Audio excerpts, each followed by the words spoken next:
we're not far from what is referred to as the rehab Riviera. There's a part of LA where there are a lot of rehab facilities here for drug and alcohol. Some of them are 5-star, A+ quality organizations. Some of them are not. When people go into rehab, there are phases. There's rehab, the initial treatment. Then when they get through with rehab, there are other kind of halfway steps. There are halfway houses, there are sober living houses. Like most industries, these are given to abuse when you're dealing with a vulnerable population. And there has been a lot of fraud going on in this industry as well. We work very closely with all our district attorney partners. And when you're talking about these sober living homes, I mean, Orange County is kind of the benchmark that they've set across the country is one of the highest areas that people have joked about, that there are more sober living homes in Orange County than there are Starbucks, which is kind of hard to believe. And what we really started to find is the brokering of patients. The fraud that is going on with these sober living homes right now is disgusting, Dr. Phil. You know, these places are buying insurance policies for people across the country. They're flying them out here to promise them, you know, this great rehab and to bring their life back. And they get them into these rehabs. And it starts off well. And next thing you know is just as the insurance policy is beginning to run out and they don't have the coverage anymore, what they do is they'll go ahead and they'll supply them narcotics again or whatever their addiction is to.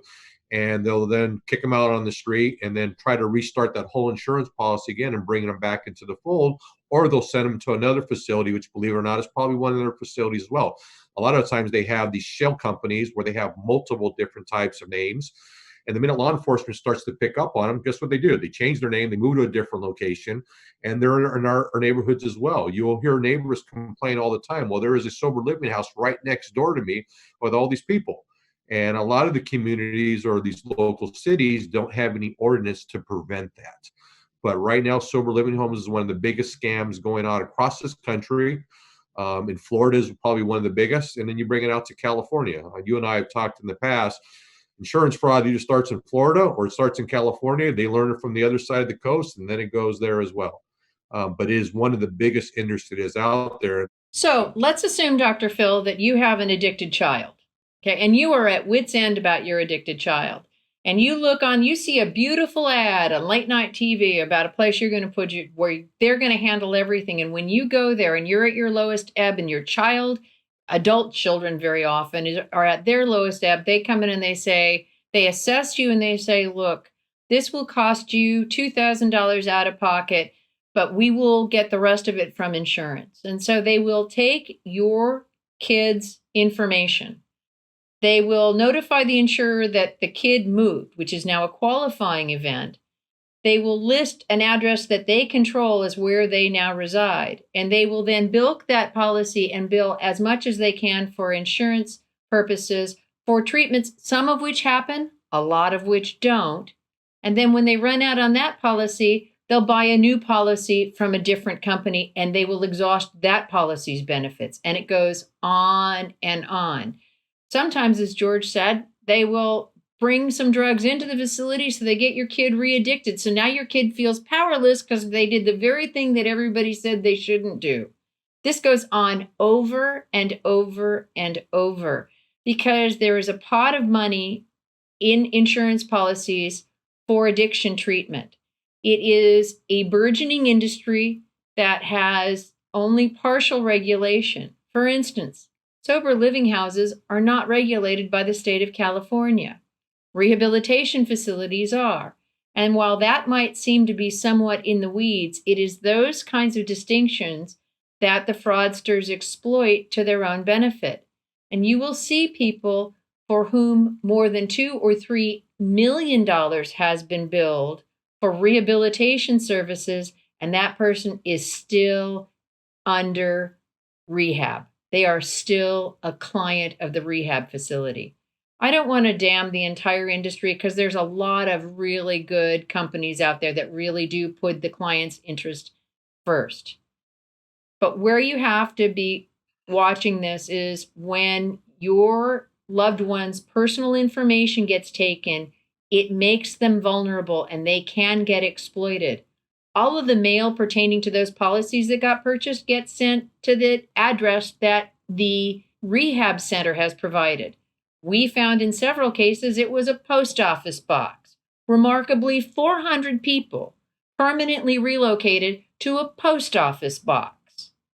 But nobody Wow. would find that out until you finally figured out that your kid had been in the rehab for 120 days and is still testing dirty.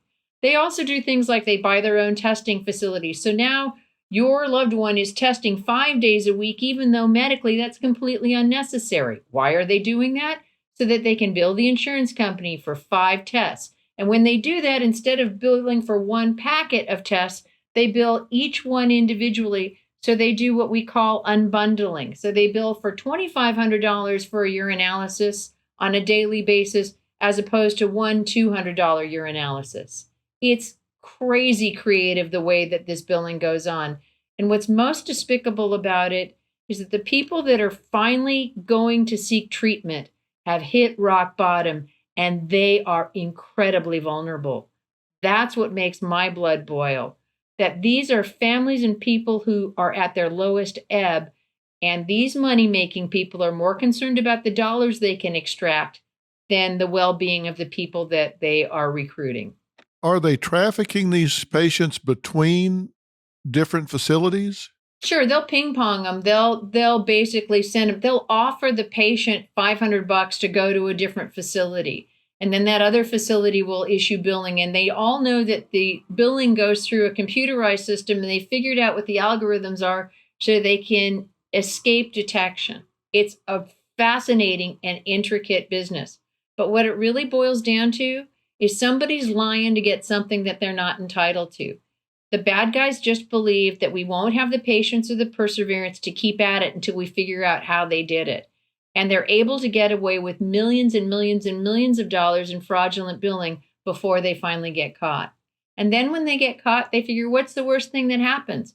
If I have lived a high life and spent all that money, I don't even have to pay the money back because it's just fraud. And that's the fallacy that George and I have been fighting for a number of years. It's not just fraud. It's a whole lot worse than that. It's really about destroying people's trust. Because I work with this population a lot, and we try to do everything we can to vet these facilities, which is no easy task, let me tell you, because the state licenses these facilities based on what information they have at the time, and it's ever changing and evolving. So they're chasing the information at all times. But when you do this, you're dealing with a very vulnerable population, and people wind up losing their lives. Are there criminal consequences for these people if they play this rotation game and somebody winds up overdosing and dying? Are these people criminally liable for manslaughter or whatever if somebody dies in this shell game they're playing? It's a difficult question. Here's what we have found. It is almost impossible to prove cause of death for an addict to be the result of somebody else's, of another human being's intentional act. So when somebody is a drug addict, their cause of death is overdose, unless we can provide evidence or we find evidence beyond a reasonable doubt to prove that somebody else caused that death by giving them a huge bolus of whatever their drug of choice is, or by getting them, putting them in a situation where they were particularly endangered. That becomes very difficult to prove beyond a reasonable doubt. That's one of our greatest frustrations. At one of these clinics, I know of 8 people who overdosed, most of whom had broken away from the facilitators, the lead facilitator. They were saying, I want out of this. I'm gonna blow the whistle. And those investigations are ongoing because we have such difficulty proving that their death was caused by the intentional act of another human being that was likely to cause death. It is a real sticky wicket, and it is a real frustration in pursuing these cases. And so we try to close down those facilities that we can where this has been happening even though that's not much sense of justice for those families who may have lost a loved one. It's difficult to prove the cause of death was another human being's malfeasance. What do we say to families that are looking for legitimate care? Because sober living, in my professional opinion, is a legitimate step in the process of getting yourself back into a fully functioning role in society. I think rehab is a legitimate treatment modality. Going to sober living where you're with like minded people that are supporting your sobriety and helping you with a job and helping you do the things you need to start stair stepping yourself back to independent, sober living on your own. That is a supportive environment. Done properly, it is a legitimate therapeutic modality. What do we say to people? How do they guard against getting caught up in this shell game of fraudulent operators? Because I know there are some good operators out there. I think you have to stay proactive. You have to beware if the operators are isolating your loved one. You have to go out and actually walk through the facility. Part of one of our prosecutions involved an investigator from one of the insurance companies who posed as the mother of an addict, and she actually went in the facility. And Dr. Phil, given your familiarity with this, I'm sure you will be as outraged as she was. When she asked them where their detox room was, they showed her a living room with a couple of chairs and said, "We just let them detox here." And she said, "Well, what do you do about medical care?" She said, "Well, only when it's needed." Okay. For some who are uninformed, that might seem okay, but that's not what detox is supposed to be. So I would say stay proactive, stay vigilant, beware if somebody is isolating your loved one from you, and go in and walk through the place yourself. Ask questions. Find out from other people. Don't believe the ads that are on TV. It may look real pretty, but find out if they're really doing the hard work. I suspect that all of us know people who have gotten through their addiction. It is a tough road to hoe. So I would encourage people who are in that environment to look very closely at the details. Find out if they're going to have the insurance, if they're going to share, for instance, the explanation of benefits. You know, sometimes we get those explanation of benefit forms from the insurance company, and I don't know about you, but I know the only line that I read regularly is, "It's your responsibility to pay." And you Right. don't necessarily look down the itemized items that are being billed on your behalf. I think people have to be a little bit more proactive as consumers and make sure that their loved one, or if it's them, that they're getting the services that they're supposed to get. And if you see isolation of people, if you see something that doesn't strike you as being accurate, check their peer businesses, because I've found that the rehabilitation facilities that are legitimate really work hard to protect the legitimate providers, and they're getting brought down by the cheaters. So I would say be proactive, don't relinquish control of billing and personal information, and be vigilant. There are some watchdog groups out there. Wendy McIntyre, who is founder of an organization, jaredslaw.org. I don't know if y'all have encountered Wendy, but she founded this organization in 2005 after the loss of her son, Jared, at a rogue sober living home. And she started this 501c. It's a nonprofit organization, and they really work as a protector looking into these bogus, illegal sober living facilities and really audits these things and does what you're saying, sends people inside and looks at them. And so you've just got to get on the internet, do your homework, make visits, call, find out what's going on. And if they're trafficking your family member around, that's a real big red flag. They're unfortunately they are operating outside those regulations. And I think Orange County, it's like when you look at the advertisement and you see Orange County, you see the beach, you see the beautiful sunsets. People see that. Well, if I'm going to go to rehab, I want to go to a place where I'm also going to be able to have those amenities and live that type of lifestyle. And Orange County just offers that, Dr. Phil. So unfortunately, they're not being regulated for that. A little bit, and Jennifer talked about it as well. What happens a lot in these sober living too is they do kind of strip their identity as well. And if they're not being transparent, you have to do your research. And you touched on that. We have done investigations, and I've heard it from people that I've talked to in that industry, is that they will then take an individual, and predominantly in this case females, and they'll take them out. Let's go out on a boat ride today just to get you away from this place, to get you some fresh air. In this particular case, this person took this female out on this boat out in the Marina del Rey here in California, and provides her drugs. And the next thing what happens, sexually assault and rape.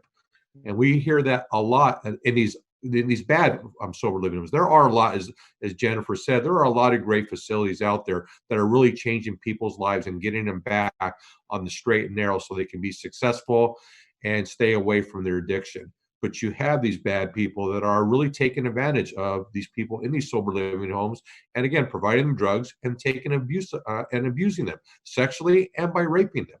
And so, unfortunately, we have seen that come across our table. And it does break our heart because, one, they are fighting this addiction. They're at the lowest point in their lives, as Jennifer said. And now you've taken them to a whole nother place. And I've heard recently in one story where this female tried to commit suicide because of the trauma she had been put through. One of the things that this points out is the human toll of these crimes is much greater than the dollar value.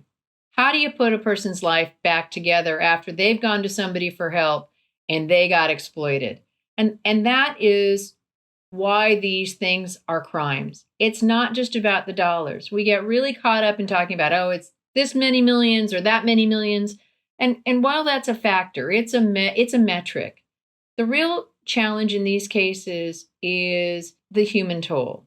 How do you restore those people? How do you restore faith in an industry that has been exploited by these bad actors? How do you hit that balance between being vigilant and being paranoid? And that's the danger.